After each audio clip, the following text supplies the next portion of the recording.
कवानीपुर के सारे सुनी के छेकानी दुआरिया सस के चोरी कावा भैया हमारा के देता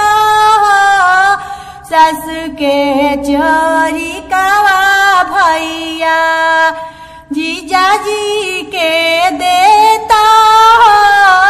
सस के चोरी कावाए भैया दीदी जी के देता कवानीपुर के सारे सुनी के छेकानी दुआरिया सस के चोरी कावा भैया जीजा जी के देता सस के चोरी कावाए भैया दीदी के देता दीदी के देता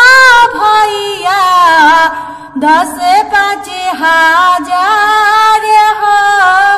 गल के सिकड़िया भैया जीजा जी के देता हाथवा के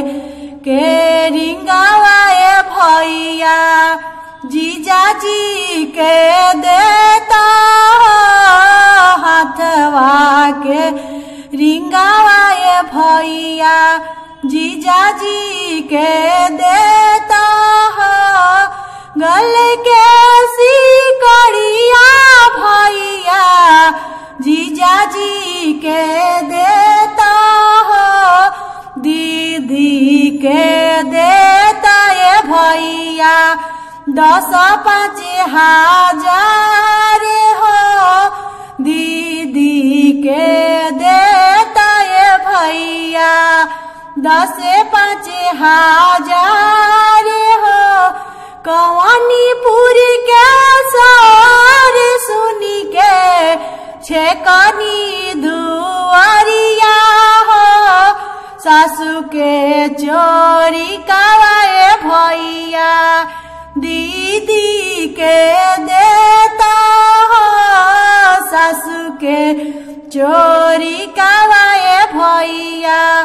जीजा जी के देता